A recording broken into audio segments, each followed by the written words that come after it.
എല്ലാവർക്കും നമസ്കാരം. ഹൃദയനിർഭരം ധ്യാനത്തിൻ്റെ 74ാമത്തെ എപ്പിസോഡിലേക്ക് ഏവർക്കും സ്വാഗതം. ഇന്ന് നമ്മളോടൊപ്പം ഉള്ളത് കേരളത്തിൻ്റെ റീജിയണൽ ഫെസിലിറ്റേറ്ററായ KU മോഹൻ അങ്കിളാണ്. നമസ്കാരം അങ്കിൾ. നമസ്തേ ഡോക്ടർ രാജ. നമസ്തേ അങ്കിൾ. നമുക്കൊരു സെൻറ്ററിങ്ങിലൂടെ ഇന്നത്തെ സെഷൻ സ്റ്റാർട്ട് ചെയ്യാം. ഓക്കെ. മൃദുവായി കണ്ണുകൾ അടയ്ക്കുക. നമ്മുടെ ഹൃദയത്തിലുള്ള ദിവ്യ സാന്നിധ്യവുമായി സ്നേഹപൂർവം നമുക്ക് കണക്റ്റ് ചെയ്യാം. ഇനി ഈ ഒത്തുചേരലിൽ പങ്കെടുക്കുന്ന എല്ലാവരുടെയും ഹൃദയവുമായി സ്നേഹപൂർവം നമുക്ക് കണക്റ്റ് ചെയ്യാം. പരസ്പരം കണക്റ്റ് ചെയ്തിരിക്കുന്ന ഹൃദയനിർഭരമായ ഈ അവസ്ഥയിൽ നമുക്കൊരു പ്രാർത്ഥന ചെയ്യാം. നമ്മുടെ ഈ ഒത്തുചേരൽ എല്ലാവരുടെയും സമഗ്രമായ പുരോഗതിക്ക് അനുയോജ്യമാവട്ടെ എന്ന സങ്കല്പത്തിൽ പ്രാർത്ഥനാ നിർഭരമായി നമുക്ക് 2 മിനിറ്റ് ഇരിക്കാം.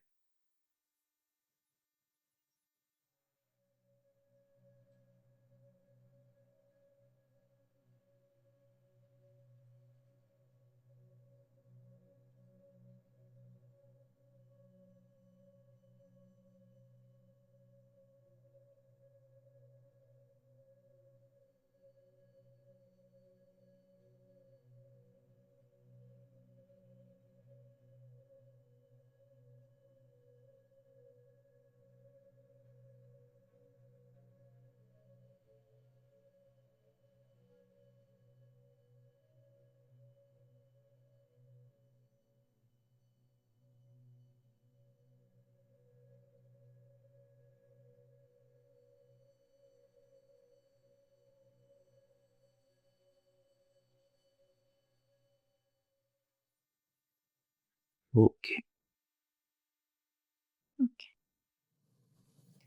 ഇന്നത്തെ ചോദ്യം എന്ന് പറയുന്നത്, ഈ ഇടയായിട്ട് നമുക്ക് എല്ലാവർക്കും അറിയാം ഹാർട്ട്ഫുൾനെസ് ഒരുപാട് ഇനീഷ്യേറ്റീവ്സ് എടുക്കുന്നുണ്ട്. അതിൽ മെയിനായിട്ട് കാണുന്ന ഒരു ഇനീഷ്യേറ്റീവ് തന്നെ ഭഗവത്ഗീതയെ കുറിച്ചുള്ളതാണല്ലേ. അപ്പോൾ പല പല പ്രോഗ്രാംസ് ഉണ്ട്, കുട്ടികൾക്കും പല ഏജ് ഗ്രൂപ്പിലുമായിട്ട് ഭഗവത്ഗീതയെ കുറിച്ച് രാജീവ് എംഫസൈസ് ചെയ്യുന്നുണ്ട്. അപ്പോൾ ഭഗവത്ഗീതയിൽ ഭഗവാൻ ശ്രീകൃഷ്ണൻ പറയുന്നുണ്ട് കാലോസ്മി, ഐ ആം ടൈം എന്നുള്ളത്. അപ്പോൾ ഹാർട്ട്ഫുൾനെസ് അഭ്യാസി എന്നുള്ള നിലയ്ക്ക് എങ്ങനെയാണ് ആ ഒരു സ്റ്റേറ്റ്മെൻറ്റ്, ആ ഒരു വാക്കിനെ നമ്മൾ മനസ്സിലാക്കേണ്ടത് ഒരു ഹാർട്ട്ഫുൾനെസ് അഭ്യാസി എന്ന നിലയ്ക്ക്? അതുപോലെ തന്നെ ഹാർട്ട്ഫുൾനെസ്സിൽ ടൈം, കാലത്തിനെ കുറിച്ച് പറയുന്നുണ്ട്. അതുപോലെ തന്നെ ഭഗവാൻ ശ്രീകൃഷ്ണനും പറയുന്നുണ്ട്. അപ്പോൾ ഇത് തമ്മിൽ എന്താണ് റിലേഷൻ, എന്താണ് അതിൻ്റെ ഒരു ബന്ധം, എന്താണ് അതിനൊരു കണക്ഷൻ എക്സ്പ്ലെയിൻ ചെയ്യാൻ പറ്റുന്നത്? വെൽ, ഇത് വളരെ പ്രസക്തമായിട്ടുള്ള ഒരു ചോദ്യമാണ്. ഭഗവാൻ ശ്രീകൃഷ്ണൻ അതിൽ പറയുന്നത് കാലോസ്മി ലോകക്ഷയകൃത് പ്രവർത്ത. അതിനോടനുബന്ധിച്ച് ഒരു ശ്ലോകം കൂടിയുണ്ട്, സർവധർമാൻ പരിത്യജ്യ മാമേകം ശരണം വ്രജ അഹം ത്വാ സർവപാപേഭ്യോ മോക്ഷയിഷ്യാമി മാ സുജ. ഈ 2 ശ്ലോകം കൂടി കണക്ട് ചെയ്തല്ല നമുക്ക് അതിൻ്റെ അർത്ഥം കുറച്ചും കൂടി വ്യക്തമാകാം. ശ്രീകൃഷ്ണൻ പറയുന്നത്, അർജുന, ഞാൻ കാലമാകുന്നു. ഞാൻ നിമിഷ നേരങ്ങൾ കൊണ്ട് പ്രപഞ്ചങ്ങൾ സൃഷ്ടിക്കുന്നു, നശിപ്പിക്കുന്നു. സൃഷ്ടിയും സംഹാരവും ഞാൻ തന്നെയാണ് ചെയ്യുന്നത്. അങ്ങനെയുള്ള എനിക്ക് നിൻ്റെ ഈ ചെറിയ ജീവിതകാലം വേണ്ട രീതിയിൽ സംരക്ഷിക്കാനറിയാം. പക്ഷേ ആ സമയം നീ എനിക്ക് ശരണാഗതി പ്രാപിച്ചാലോ, നിൻ്റെ ചെറിയ സമയം എന്ന് പറഞ്ഞാൽ നിൻ്റെ ജീവിതകാലം മുഴുവൻ നീ എനിക്ക് ശരണാഗതി പ്രാപിച്ചാലോ, നിന്നെ ഞാൻ എല്ലാ പാപങ്ങളിൽ നിന്നും മോചിപ്പിച്ച് മോക്ഷപ്രാപ്തിയിലേക്ക് കൊണ്ടുപോകാം. ഞാൻ നിനക്ക് അഭയം തരാം എന്ന് പറയാം. അപ്പോൾ ഭഗവാൻ സൃഷ്ടിക്കുന്നു, നശിപ്പിക്കുന്നു. സൃഷ്ടിക്കുകയും നശിപ്പിക്കുകയും ചെയ്യുന്ന കാലമാകുന്നു ഞാൻ. അതായത് നമുക്ക് കാലത്തിലൂടെ കടന്നു പോകാൻ ഈശ്വരൻ്റെ സഹായം അനിവാര്യമാണെന്നർത്ഥം. Passage of time always needs God's help. എന്നുള്ളതാണ്.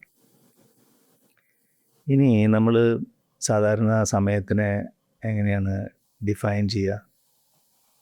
ഡ്യൂറേഷൻ ബിറ്റ്വീൻ 2 ഇൻ്റർവെൽസ്, 2 ഈവൻറ്റ്സ് എന്നല്ല പറയാം. 2 സംഭവങ്ങൾക്കിടയ്ക്കുള്ള ഒരു ഗ്യാപ്പാണ് സമയം നമ്മൾ സാധാരണ പറയാം. ഇപ്പോൾ സംഭവങ്ങളില്ലെങ്കിലോ? അപ്പോൾ സമയം ഇല്ല എന്ന് പറയേണ്ടി വരും. അല്ലെങ്കിൽ സമയം ഒരു മായയാണോ എന്ന് തോന്നിപ്പോകും നമുക്ക്, അല്ലേ? ഇനി ഫിസിക്സിൽ, ഊർജ്ജതന്ത്രത്തിൽ നമ്മൾ സമയത്തെ മാസ് കൊണ്ട്, മാസ് എന്ന് പറഞ്ഞാൽ ഭാരം കൊണ്ടോ അല്ലെങ്കിൽ സ്പീഡ് കൊണ്ടോ വേഗത കൊണ്ടോ മൾട്ടിപ്ലൈ ചെയ്താൽ, ഗുണിച്ചാൽ എനർജി സൃഷ്ടിക്കാം എന്നാണ്. അപ്പോൾ നമ്മൾ ഈശ്വരനോട് ബന്ധപ്പെടുത്തി ഈ സമയത്തെക്കുറിച്ച് പറയുകയാണെങ്കിൽ നമുക്ക് സമയം കൂടുതൽ കാര്യക്ഷമമായിട്ട് ഉപയോഗിക്കാൻ പറ്റും. നമുക്ക് അവൈലബിൾ ആയിട്ടുള്ള സമയം എന്നാണ് അതിന് മനസ്സിലാവുക. ഇനി ഇവിടെ ഭഗവാൻ ശ്രീകൃഷ്ണൻ പറയുന്നുണ്ട്, നിൻ്റെ ആ സമയം നീ എനിക്ക് ശരണാഗതി പ്രാപിച്ചാലും അർജുന, അപ്പോൾ ഞാൻ നോക്കാം എന്നാണ് പറയുന്നത്. അപ്പോൾ എങ്ങനെയാണ് നമ്മൾ നമ്മുടെ സമയം മറ്റൊരാൾക്ക് കൊടുക്കുക? അതിന് ഒരേ ഒരു വഴിയുള്ളൂ, ഹാർട്ട്ഫുൾനെസ്സിലെ നിരന്തര സ്മരണ. അദ്ദേഹത്തിൻ്റെ സ്മരണയിലാവുക മാത്രമേ വഴിയുള്ളൂ. അപ്പോൾ നമ്മളെ സമയം നമ്മൾ ഈശ്വരന് കൊടുക്കുക എന്ന് പറഞ്ഞാൽ നമ്മൾ ഈശ്വര സ്മരണയിലാവുക എന്നാണ് അർത്ഥം. താജി പറയും, എപ്പോഴെങ്കിലും സ്മരണയിൽ നിന്ന് വിട്ടുപോകുന്ന സമയത്താണ് അതിനെക്കുറിച്ച് ഓർത്ത് നമ്മൾ റിഗ്രറ്റ് ചെയ്യണമെന്ന് പറയും, ദുഃഖിക്കേണ്ടതുണ്ട്. കാരണം ആ സമയത്താണ് എല്ലാ കുഴപ്പങ്ങളിലും നമ്മൾ ചെന്ന് ചാടുക, അല്ലേ? അതുകൊണ്ട് ആ സ്മരണയിൽ നിന്ന് മാറുന്ന നിമിഷത്തെ ആലോചിച്ച് നമ്മൾ ദുഃഖിക്കണം എന്ന് അദ്ദേഹം പറയും. അപ്പോൾ ഈശ്വരൻ കാലമാകുന്നു, ഞാൻ അദ്ദേഹത്തിൻ്റെ സ്മരണയിലാകുന്നു എന്ന് പറഞ്ഞാൽ നമുക്ക് അങ്ങനെയുള്ള അവസ്ഥയിൽ നമുക്ക് എല്ലാവർക്കും പറയാൻ കഴിയും, ഞാൻ കാലമാകുന്നു. ഇനി നമ്മൾ സാധാരണ ഓരോ പ്രാവശ്യം നമ്മൾ സമയം നോക്കുന്ന സമയത്ത് നമ്മളെന്താ പറയുക? My God, it is 2 o'clock. ദൈവമേ 2 മണിയായി, ദൈവമേ 4 മണിയായി എന്ന് അറിയില്ലേ? ഓരോ പ്രാവശ്യം സമയം പറയുമ്പോഴും നമ്മൾ ഈശ്വരനായിട്ട് കണക്ട് ചെയ്താൽ പറയണം, അറിയാതെ. അപ്പോൾ ഒരു പക്ഷേ ഈ കാലോസ്മി എന്നുള്ള ഈ ഭഗവത്ഗീത ശ്ലോകത്തിൻ്റെ അർത്ഥം ജന്മജന്മാന്തരങ്ങളായിട്ട് നമ്മുടെ ഉപബോധ മനസ്സിൽ ഉള്ളത് കൊണ്ടായിരിക്കാം ഒരു പക്ഷേ വാച്ച് നോക്കുമ്പോഴെല്ലാം നമ്മൾ മൈ ഗോഡ് എന്ന് പറയാം. ഇനി വേറെ രീതിയിൽ ആലോചിക്കാം നമുക്ക്. എപ്പോഴും ചില ആളുകൾ പറയില്ല, എപ്പോഴും എനിക്ക് ഒന്നിനും സമയമില്ല, ഐ ഹാവ് നോ ടൈം. എന്തെങ്കിലും പറഞ്ഞാൽ അയ്യോ എനിക്ക് സമയമില്ല കേട്ടോ എന്ന് പറയും. അപ്പോൾ കാലോസ്മി എന്ന് ഭഗവാൻ ഈശ്വരൻ പറയുമ്പോൾ, അതായത് ഞാൻ കാലമാകുന്നു അല്ലെങ്കിൽ ഞാൻ സമയമാകുന്നു എന്ന് പറയുമ്പോൾ ഒരാൾ എനിക്ക് സമയമില്ല എന്ന് പറഞ്ഞാൽ എന്താ അർത്ഥം? എനിക്ക് ഈശ്വരനില്ല എന്ന് പറയുന്നത്. അപ്പം എനിക്ക് ഒന്നിനും സമയമില്ല വെച്ചാൽ എനിക്ക് ഒന്നിനും ഈശ്വരനില്ല, അല്ലേ? അപ്പോൾ അങ്ങനെയുള്ള സങ്കല്പങ്ങൾ നമ്മൾ തുടർച്ചയായിട്ട് പ്രയോഗിക്കുമ്പോൾ എന്താ സംഭവിക്കുക? ഈശ്വരനില്ലാത്തൊരു മേഖലയിലേക്ക് നമ്മൾ പഠിക്കും. അന്ധകാരത്തിൻ്റെ ഒരു മേഖല, ഭയപ്പെടുത്തുന്നൊരു മേഖലയിലായിരിക്കും നമ്മൾ ചെന്ന് പതിക്കുന്നത്, നമ്മൾ തുടർച്ചയായിട്ട് ഈ സങ്കല്പം വയ്ക്കുകയാണെങ്കിൽ. അപ്പം അത് അന്ധകാരത്തിൻ്റെ, ഭയത്തിൻ്റെ ഒരു ഏരിയയാണ്. ബാപ്പുജി മഹാരാജ് പറയില്ലേ, സൃഷ്ടിക്ക് മുമ്പ് എന്താണ് ഉണ്ടായിരുന്നത്? സൂര്യനില്ല, നക്ഷത്രങ്ങളില്ല, പ്രകാശിപ്പിക്കാനൊന്നും തന്നെ ഇല്ല. അന്ധകാരം, അന്ധകാരത്തിൻ്റെ ഉള്ളിൽ അന്ധകാരം. അപ്പോൾ അന്ധകാരത്തിൻ്റെ കറുപ്പ് കൊണ്ടാണ് ഹിന്ദു ധർമ്മത്തിൽ അതിനെ കാളി എന്ന് വിശേഷിപ്പിച്ചത്. അതൊരു ഫെമിനിൻ പ്രിൻസിപ്പിളാണ്, അതായത് സ്ത്രീതത്വം. അപ്പോൾ ആദ്യം ഉണ്ടായിരുന്നത് സ്ത്രീതത്വമാണ്. അതിൽ സൃഷ്ടിയുടെ ആവശ്യം, സൃഷ്ടിക്ക് വേണ്ടിയുള്ള ആവശ്യം പുരുഷനെ അല്ലെങ്കിൽ ഈശ്വരനെ സൃഷ്ടിച്ചു എന്നാണ്. ഈശ്വരൻ അല്ലെങ്കിൽ പുരുഷൻ ഈ ആദിപ്രകൃതിയിൽ ഇൻ്റർഫിയർ ചെയ്തു, ഇടപെട്ടു, അങ്ങനെ സൃഷ്ടി തുടങ്ങിയതാണ്. ആ പൊളാരിറ്റിയിൽ നിന്നാണ് സൃഷ്ടി ഉണ്ടായത് എന്നാണ് ബാബുജി മഹാരാജ് പറയുന്നത്. അതുകൊണ്ടാണ് ആ സൃഷ്ടിക്ക് തൊട്ട് മുമ്പുള്ള ആ സമയത്തിന് ഒരു പ്രിമിറ്റീവ് ഫിയറാണത്. അതുകൊണ്ടാണ് കാളിയെ നാവൊക്കെ പുറത്തേക്കിട്ട് കണ്ണിൽ നിന്നൊക്കെ രക്തം വരുന്ന ഭീകരമായ ഒരു രൂപത്തിൽ വിഷ്വൽ ഗ്രാഫിക്സ് ചെയ്തിരിക്കുന്നത്.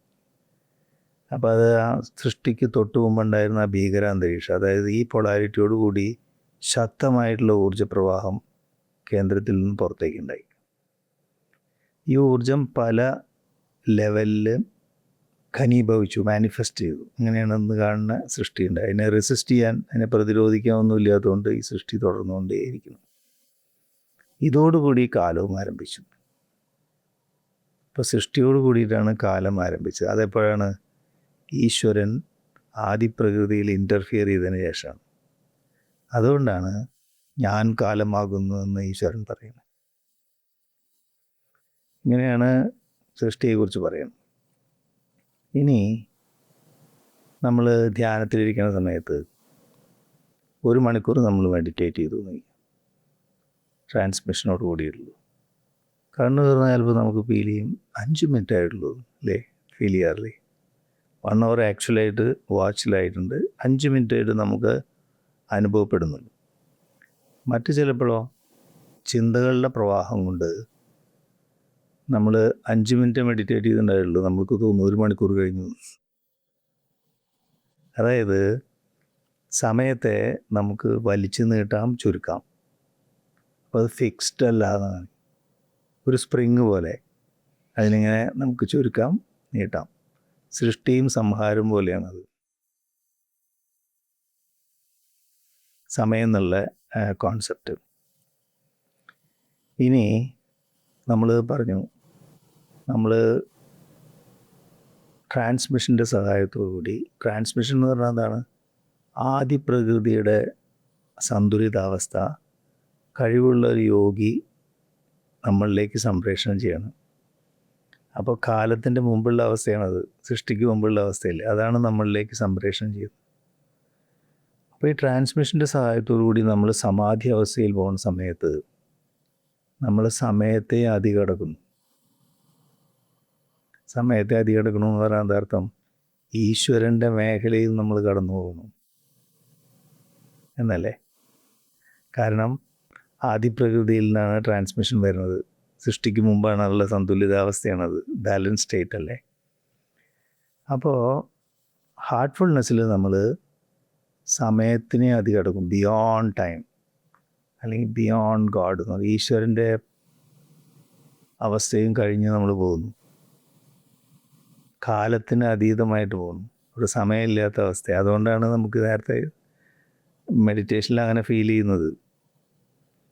അപ്പോൾ ഈ സ്പിരിച്വൽ അനാട്ടമിയിൽ 10ാമത്തെ ചക്രം എന്താണ്? പ്രഭു. അതാണ് ഗോഡ്ലി റീജിയൻ.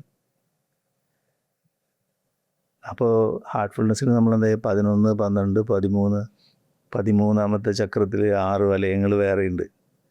അപ്പോൾ 10ാമത്തെ ചക്രത്തിലാണ് പ്രഭുത്വം ഉള്ളത്, അതായത് ഈശ്വരൻ്റെ അവസ്ഥ. അതുകൊണ്ടാണ് നമ്മൾ അതിനും അതീതമായിട്ട് ബിയോണ്ട് ടൈം ഹാർട്ട്ഫുൾനെസ്സിൽ പോകുന്നതെന്ന് പറയാം. വേറെ അർത്ഥത്തിൽ പറഞ്ഞാൽ ട്രാൻസ്മിഷനോട് കൂടിയുള്ള ധ്യാനത്തിൽ അല്ലെങ്കിൽ നമ്മൾ സ്മരണയിലായിരിക്കുന്ന സമയത്ത് നമ്മൾ ഈ സമയം ഇല്ലാത്തൊരു സമയമാണ്. സമയമില്ലാതെ പറഞ്ഞാൽ സമയത്തിന് അതീതമായിട്ട് നമ്മൾ പോകുന്നു എന്ന് നമുക്ക് പറയാം. ഈ മഹാഭാരതത്തിൽ ഒരു കഥയുണ്ട് എന്നെ മനസ്സിലാക്കാൻ. അതായത് ശ്രീകൃഷ്ണൻ്റെ സഹോദരിയിൽ സുഭദ്ര, ശ്രീകൃഷ്ണൻ്റെ അച്ഛൻ്റെ സഹോദരിയാണ് കുന്തിദേവി, പാണ്ഡവന്മാരുടെ അമ്മ. ഒരിക്കൽ സുഭദ്രയുടെ അച്ഛൻ്റെ സഹോദരിയാണല്ലോ കുന്തിദേവി. അപ്പോൾ അച്ഛൻ അമ്മായിയെ കാണാൻ വേണ്ടിയിട്ട് ഹസ്തിനപുരത്തിലേക്ക് പോയി, ഈ ദ്വാരകയിൽ. കുറച്ച് ദിവസം അവിടെ താമസിച്ചിട്ട് തിരിച്ച് ദ്വാരകയിലേക്ക് മടങ്ങി വരുന്ന സമയത്ത് ഒരുപാട് കാടുകളൊക്കെ കടന്നിട്ട് വേണം വരാൻ. അപ്പോൾ ഒറ്റയ്ക്ക് പോകണ്ട, അവിടെയൊക്കെ രാക്ഷസന്മാരും അങ്ങനെയുള്ള കാര്യങ്ങളൊക്കെ ഉണ്ട്. അപ്പോൾ അതുകൊണ്ട് കൂടെ അർജുനനെ സഹായത്തിന് വിട്ടു.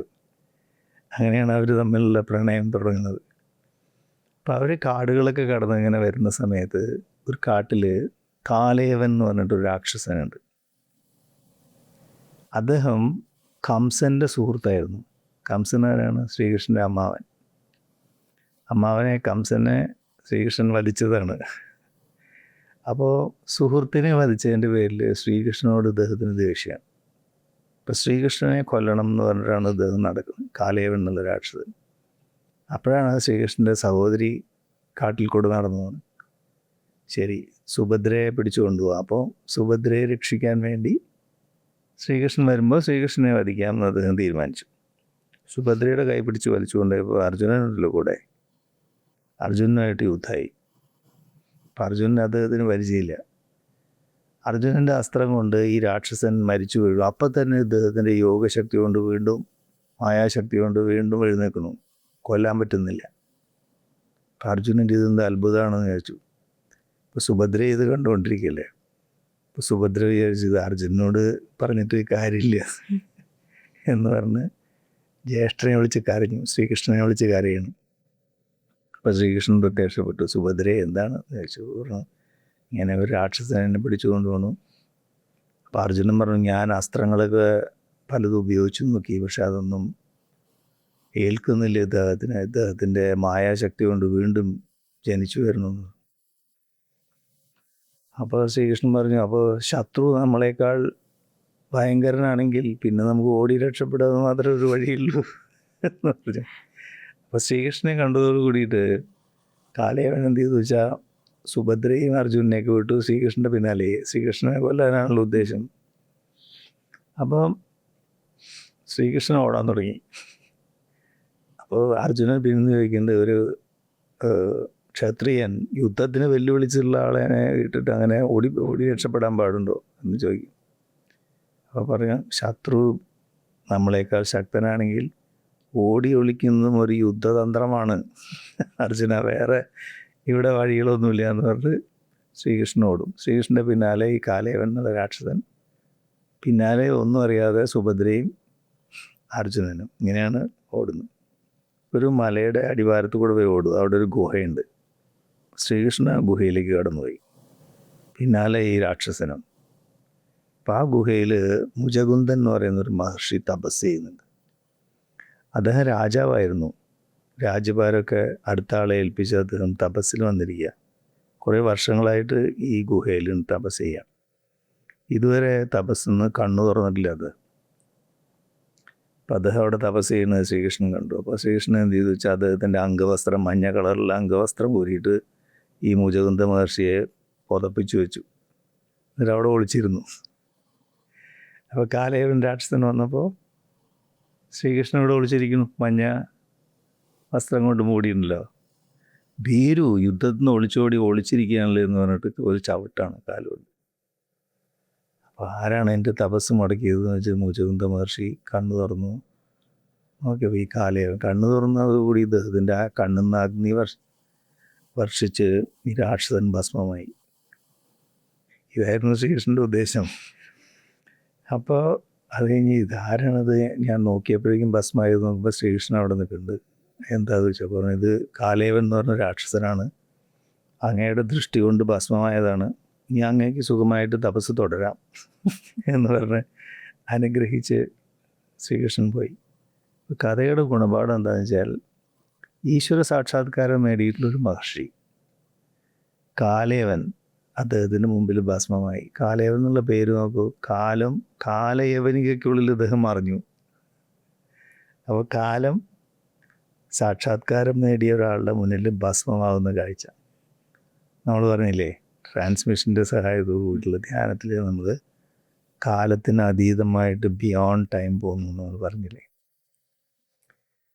അപ്പോൾ നമ്മൾ ഗുരുവിൻ്റെ സ്മരണയിലാണെങ്കിൽ, പ്രത്യേകിച്ച് സംപ്രേഷണം സ്വീകരിക്കുന്ന സമയത്ത് ആ സ്മരണയിലാണ് ആ സംപ്രേഷണത്തിൻ്റെ ഒഴുക്ക്. നമ്മൾ കാലത്തിന് അതീതമായിട്ട് പോകുന്നു, ബിയോണ്ട് ടൈം.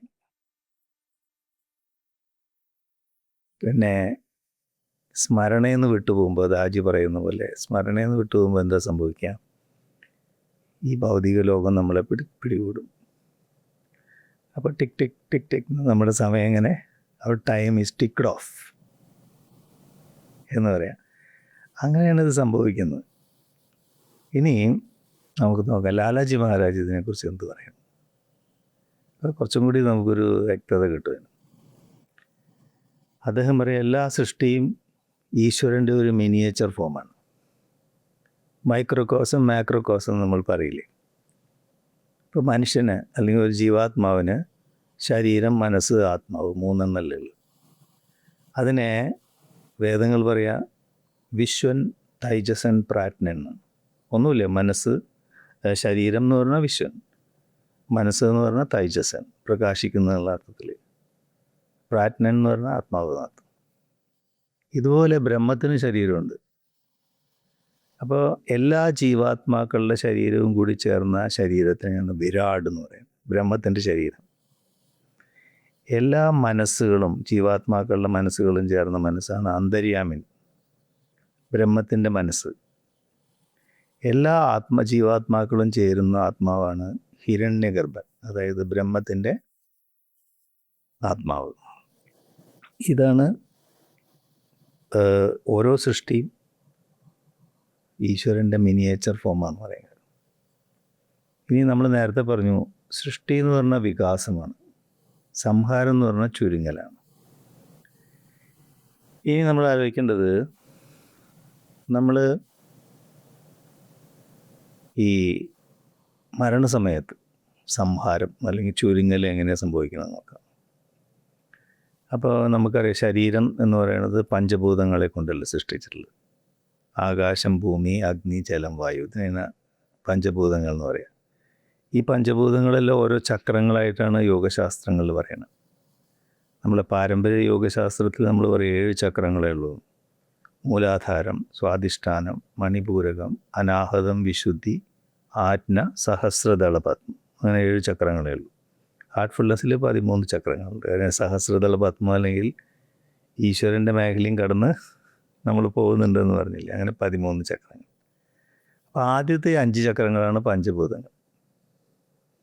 അപ്പോൾ അത് ഒന്നിൽ നിന്ന് വേറൊന്നിലേക്കാണ് വികാസം എന്ന് പറയുന്നത്. അപ്പോൾ ആദ്യത്തെ ചലനം ആകാശം ഉണ്ടാക്കിയിരുന്നു. ആകാശത്തിൻ്റെ ചലനം വായുവിന് കാരണമായിരുന്നു. വായുവിൻ്റെ ചലനം അഗ്നിക്ക് കാരണമാവും. അഗ്നിയുടെ ചലനം വെള്ളത്തിന് കാരണമായി. വെള്ളത്തിൻ്റെ ചലനം ഭൂമിക്ക് കാരണമായിരുന്നു. അപ്പോൾ ആ ഭൂമി തത്വത്തിനെയാണ് നമ്മൾ മൂലാധാരം എന്ന് പറയുന്നത്, ആദ്യത്തെ ചക്രം. ഇപ്പോൾ മരണസമയത്ത് ആദ്യം ഡിസോൾവ് ആണ് മൂലാധാര ചക്രമാണ്. അതിനെ ഭൂപ്രളയം എന്ന് പറയും. ഈ മൂലാധാര ചക്രം അടുത്ത ചക്രമായിട്ടുള്ള സ്വാധിഷ്ഠാന ചക്രത്തിൽ ലയിക്കുക. സ്വാധിഷ്ഠാന ചക്രം എന്ന് പറയുന്നത് വാട്ടർ എലിമെൻ്റാണ്, വെള്ളം. അപ്പോൾ അതിനെ ജലപ്രളയം എന്ന് പറയും. ഇപ്പോൾ ഭൂപ്രളയം ജലപ്രളയത്തിലേക്ക് ചേരും. ജലപ്രളയം നടക്കുമ്പോഴാണ് കൈയും കാലൊക്കെ തണുത്തു പോകുന്നത്. ഡോക്ടർക്ക് അറിയാമല്ലോ മരണസമയത്ത് ഒബ്സർവ് ചെയ്ത് കഴിഞ്ഞാൽ എങ്ങനെ ഉണ്ടാവുക. കൈയും കാലൊക്കെ തണുക്കും ആദ്യം.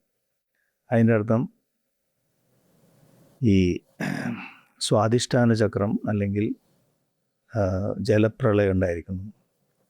സ്വാധിഷ്ഠാന ചക്രം അടുത്ത ചക്രമായിട്ടുള്ള നാഭി ചക്രം അല്ലെങ്കിൽ എന്തായാലും പറയാം നാഭി ചക്രമാണ്. നാഭി ചക്രം ഫയർ എലിമെൻ്റാണ്, ആ സോളാർ പ്ലെക്സസ്. അത് ഡിസോൾവ് ആവും. അപ്പോൾ അഗ്നിപ്രളയം എന്ന് പറയും. പിന്നീട് ഈ നാഭിക്ക് മുകളിലുള്ള ഭാഗത്ത് മാത്രമേ ചൂടുണ്ടാവും. അത് കഴിഞ്ഞ് അഗ്നിപ്രളയം കഴിഞ്ഞാൽ പിന്നെ വായു പ്രളയമാണ്, അതായത് അനാഹതം. ഹൃദയത്തിലും ശ്വാസകോശങ്ങളിലുള്ള വായു അവിടെ പ്രളയം സംഭവിക്കും. വായു പ്രളയത്തിൻ്റെ സമയം കഴിയുമ്പോഴാണ് ശരീരം മുഴുവൻ വിറയ്ക്കാവുന്നത്. അത് കഴിഞ്ഞ് വിശുദ്ധി ചക്രം, അവിടെ ഈതർ എലിമെൻ്റാണ് ആകാശം. അങ്ങനെ ആകാശപ്രളയം, അത് അതിൽ ലയിക്കുന്നു.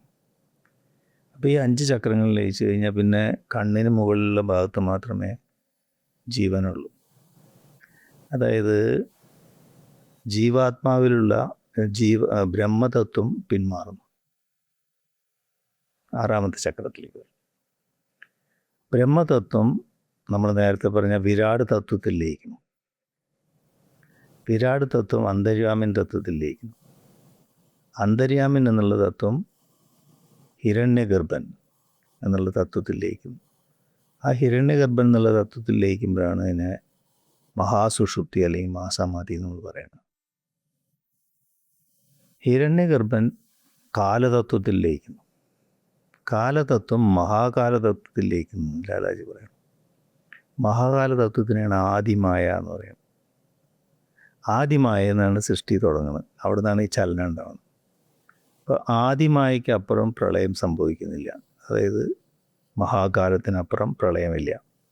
മഹാകാലത്തിൻ്റെ അടിസ്ഥാനം എന്ന് പറയുന്നത് സിംഗുലാരിറ്റിയാണ്.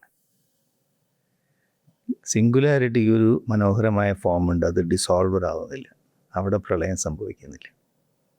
അപ്പോൾ നമ്മൾ ബിഗ് ബാങ്ങിൽ പറഞ്ഞാൽ സിംഗുലാരിറ്റിയിലെ ഒരു ബാങ് വന്നു, സൃഷ്ടി ആരംഭിച്ചു. ഇങ്ങനെയാണ് ലാലാജി മഹാരാജ് സംഹാരത്തെക്കുറിച്ച് പറയുന്നത്. എങ്ങനെയാണ് നമ്മൾ ചുരുങ്ങിൽ നിന്ന് പിൻവാങ്ങുന്നത്. ഇനി അതിൻ്റെ നേരെ ഓപ്പോസിറ്റാണ് സൃഷ്ടി, അതായത് വികാസം. ഇപ്പോൾ വികാസം എന്ന് പറഞ്ഞാൽ സൃഷ്ടി, ചുരുങ്ങൽ എന്ന് പറഞ്ഞാൽ സംഹാരം എന്ന് പറയാം. അവിടെ ലാലാജി മഹാരാജ് പറയുന്നത് ബ്രഹ്മം, ആത്മൻ, രണ്ടെണ്ണം. വികാസത്തിൽ ആദ്യം ബ്രഹ്മൻ, പിന്നീട് ആത്മൻ. അപ്പോൾ ബ്രഹ്മം എന്നുള്ളതിന് അദ്ദേഹം ബൃഹ പ്ലസ് മൻ എന്നാണ്. അതായത് സമഗ്രമായ ചിന്ത, അതിലൂടെ വികാസം, എല്ലാ ഡയറക്ഷനിലും വികാസം. ആത്മനോ ആത് പ്ലസ് മൻ, ചിന്തിക്കുന്നു, ബോധം ചലിക്കുന്നു. ഇപ്പം ചിന്തയും ചലനവുമാണ് ആത്മൻ. ബ്രഹ്മൻ എന്ന് പറയുന്നത് സമഗ്രമായ ചിന്തയും സമഗ്രമായ വികാസവും. അപ്പോൾ ആത്മാവ് ബ്രഹ്മത്തിൽ നിന്ന് സെപ്പറേറ്റ് ചെയ്തപ്പോൾ ആദ്യം തന്നെ അതിനുണ്ടായത് ഞാൻ എന്ന് പറയുന്നത്. അതോടുകൂടി ആ സെപ്പറേഷൻ അതിന് ഫീൽ ചെയ്തു, ഭയം വന്നു. ഭയമാണ് ആദ്യം ഉണ്ടായ സംസ്കാരം എന്ന് ബാബുജി മഹാരാജ് പറയും. അപ്പോൾ ബ്രഹ്മൻ ചുറ്റും നോക്കി, ആത്മൻ ചുറ്റും നോക്കി, അതിന് ഭയം, അത് സെപ്പറേറ്റാണ് ഞാൻ എന്ന് പറയുന്നു. അത് ബ്രഹ്മത്തിനെ കാണുന്നു. ബ്രഹ്മത്തിനെ കാണുമ്പോൾ ബ്രഹ്മത്തിൻ്റെ അവസ്ഥ എന്താണ്? അത് സമഗ്രമായി വികസിക്കുന്നു, സമഗ്രമായി ചിന്തിക്കുന്നു. ആത്മാവിൻ്റെ ഉള്ളിലേക്ക് നോക്കിയപ്പോൾ എന്താണ്? അത് ചിന്തിക്കുന്നു, ചലിക്കുന്നു. അപ്പോൾ മനോഹരമായ അവസ്ഥ ബ്രഹ്മത്തിൻ്റെയാണ്. അപ്പോൾ ആത്മാവിന് ബ്രഹ്മത്തിനെ പോലെ ആവണം എന്നുള്ള ആഗ്രഹം ഉണ്ടായി. അതാണ് ആദ്യത്തെ ആഗ്രഹം എന്ന് പറയും. അപ്പോൾ ഭയമുണ്ട്. എങ്ങനെയാണ് ഭയം മാറുക? ഭയം മാറുക ഒരു വഴിയുള്ളൂ. ഹാർട്ട്ഫുൾനെസ്സിൽ ശരിയായ ചിന്ത, ശരിയായ രീതിയിൽ കാര്യങ്ങൾ ഗ്രഹിക്കുക, ജീവിതത്തിനോട് സത്യസന്ധമായ മനോഭാവം.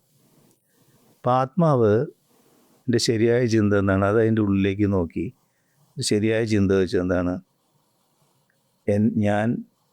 എൻ്റെ ഉള്ളിൽ ദിവ്യത്വത്തിൻ്റെ ഉറവിടമുണ്ട്. ഞാൻ ബ്രഹ്മത്തിൽ നിന്ന് വ്യത്യസ്തമല്ല. എന്നിൽ നിന്ന് വ്യത്യസ്തമായിട്ട് മറ്റൊന്നുമില്ല. അപ്പോൾ എനിക്ക് ഭയപ്പെടേണ്ടതായിട്ട് ഒന്നുമില്ല. അങ്ങനെയാണ് ഭയം നീങ്ങുന്നത്. ഹാർട്ട്ഫുൾനെസ്സിൽ അപ്പോൾ ബാബുജി മഹാരാജ് പറഞ്ഞ ആദ്യമായിട്ടുണ്ടായ സംസ്കാരം എന്ന് പറയുന്നത് ഭയമാണെന്ന് പറഞ്ഞു. ഭയം വന്നാൽ എന്താ ഉണ്ടാവുക? നമ്മൾ അസ്വസ്ഥരാകും, നമുക്ക് ശാന്തി നഷ്ടപ്പെടും. അപ്പോൾ ആദ്യത്തെ സിറ്റിങ്ങിൽ ഈ ഭയം നീക്കം ചെയ്യുന്ന സമയത്ത് നമുക്ക് ശാന്തി അനുഭവപ്പെടും. മിക്കവാറും എല്ലാവർക്കും ആദ്യത്തെ സിറ്റിങ്ങിൽ ശാന്തിയിൽ അനുഭവപ്പെടുക. അപ്പോൾ അവിടെ എന്താ സംഭവിക്കുന്നത്? ശരിയായ ചിന്ത നമ്മൾ വയ്ക്കുന്നു. എൻ്റെ ഹൃദയത്തിൽ ദിവ്യത്വത്തിൻ്റെ ഉറവിടമുണ്ട്. അപ്പോഴാണ് ആ സെപ്പറേഷൻ മാറുന്നത്. അപ്പോൾ നമുക്ക് ഭയം പോയി ശാന്തി അനുഭവപ്പെടും.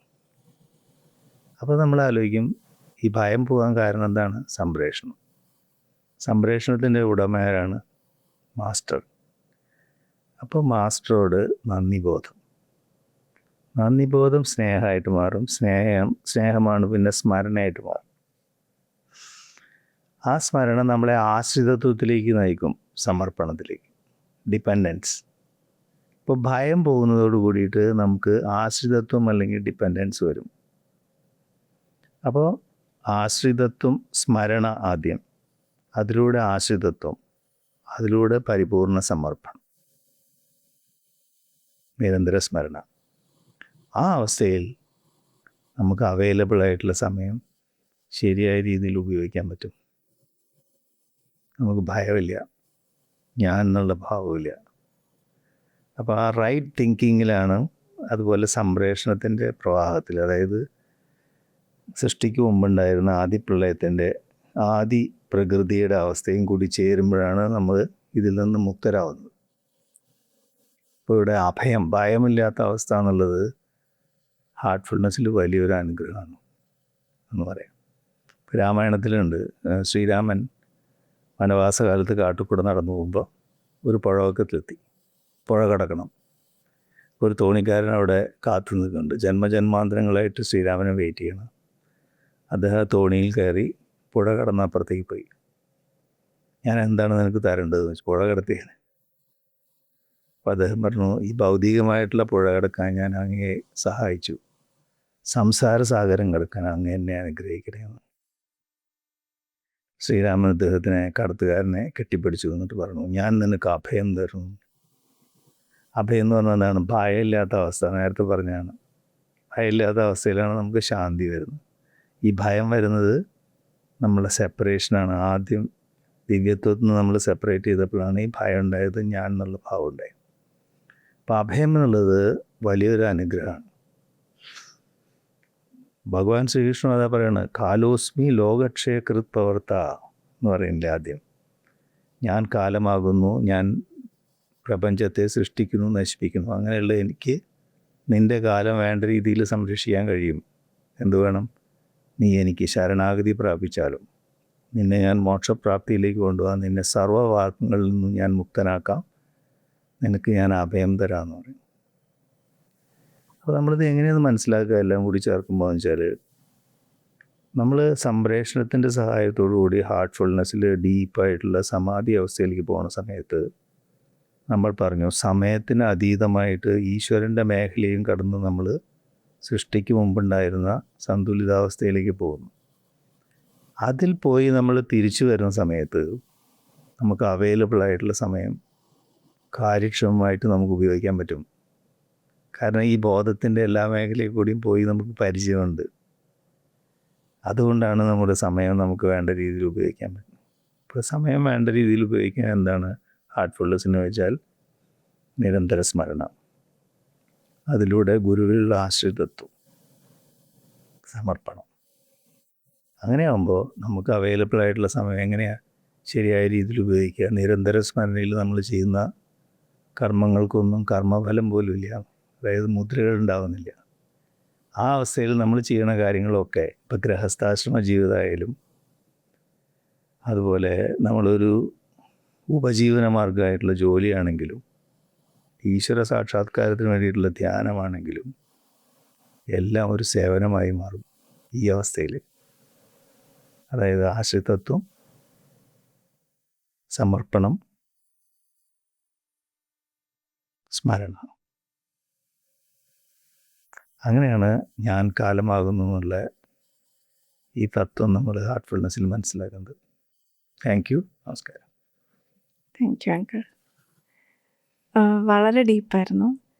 നമ്മൾ ഒരു പ്രേക്ഷക എന്ന നിലയിൽ അത് കേൾക്കുമ്പോൾ ആ ഒരു സ്റ്റോറി ഓഫ് ക്രിയേഷൻ തൊട്ട്, അല്ലെ ഒരു ബിഗ് ബാങ് തിയറി പറയുന്ന പോലെ ബാബുജിയുടെ ആ ഒരു സ്റ്റേറ്റ്മെൻറ്റിലൂടെ അങ്കിള് സ്റ്റോറി ഓഫ് ക്രിയേഷൻ തൊട്ട്, അതുപോലെ തന്നെ Lalaji as A human being നമ്മുടെ തിരിച്ച ക്രിയേഷൻ്റെ സ്റ്റേറ്റിലോട്ട് എങ്ങനെയാണ് പോകുന്നത് എന്നുള്ളതിനെക്കുറിച്ച് എല്ലാം കവർ ചെയ്തിട്ട് ആ ഒരു കാലോസ്മി എങ്ങനെയാണ് ശരിയായ സമയത്തിന് ശരിയായി എങ്ങനെ ഉപയോഗിക്കാം എന്നുള്ളത് വളരെ സിമ്പിളാണ്.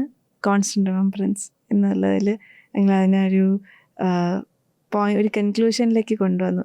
പറയുമ്പോൾ എളുപ്പമാണ്, പക്ഷേ പ്രാക്ടീസിലൂടെ മാത്രം കൈവരുന്ന ഒരു അവസ്ഥയാണ് കോൺസ്റ്റൻ്റ് നിരന്തര സ്മരണ എന്ന് പറയുന്നത്. അപ്പം അത് തന്നെയാണ് പ്രോപ്പർ യൂട്ടിലൈസേഷൻ ഓഫ് ടൈം എന്നാണ് ഇന്നത്തെ ഒരു സെഷനിലൂടെ എനിക്കൊരു ലെസണായിട്ട് ഫീൽ ചെയ്തത്.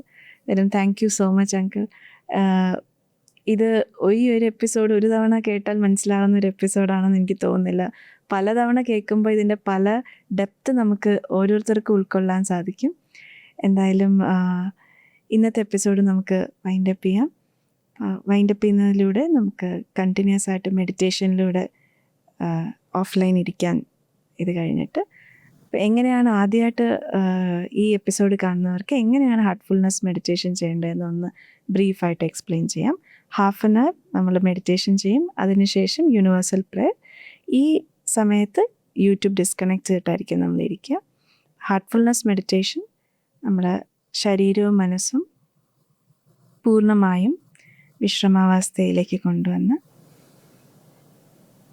നമ്മുടെ ശ്രദ്ധയെ വളരെ മൃദുലമായി ഹൃദയത്തിലേക്ക് കൊണ്ടുവന്ന് ഹൃദയത്തിൽ ഒരു ദിവ്യപ്രകാശമുണ്ടെന്നും ആ പ്രകാശം നിങ്ങളുടെ ശ്രദ്ധയെ ഉള്ളിലേക്ക് ആകർഷിക്കുന്നതായി അനുഭവിക്കുക. ആ പ്രകാശത്തിൻ്റെ ശാന്തിയിലും സ്നേഹത്തിലും ഒഴുകി ധ്യാനാവസ്ഥ തുടരാം. ഈ സമയത്ത് മനസ്സിൽ എന്തെങ്കിലും ചിന്തകളോ അലട്ടുന്ന എന്തെങ്കിലും വിഷയങ്ങളോ സർഫസ് ചെയ്യുകയാണെങ്കിൽ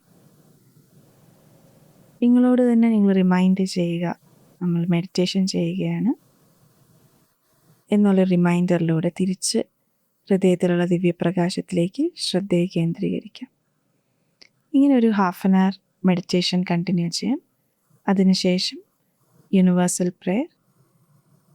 എല്ലാ ബ്രദേഴ്സ് ആൻഡ് സിസ്റ്റേഴ്സിൻ്റെയും ഹൃദയത്തിൽ ലവ് ആൻഡ് ഡിവോഷൻ ഉണ്ടെന്നും ശരിയായ വിശ്വാസം വളരുന്നു എന്ന സങ്കല്പത്തോടുകൂടി 9 to 9:15 യൂണിവേഴ്സൽ പ്രെയർ കണ്ടിന്യൂ ചെയ്യാം. So thank you. 9 മണി വരെ നമുക്ക് മെഡിറ്റേറ്റ് ചെയ്യാം. 9 മുതൽ 9:15 വരെ സാർവലൗകിക പ്രാർത്ഥന. യെസ്, ഈ സമയത്ത് നമ്മൾ യൂട്യൂബ് ഡിസ്കണക്ട് ചെയ്യാണ്. Thank you. നമസ്കാരം. Thank U.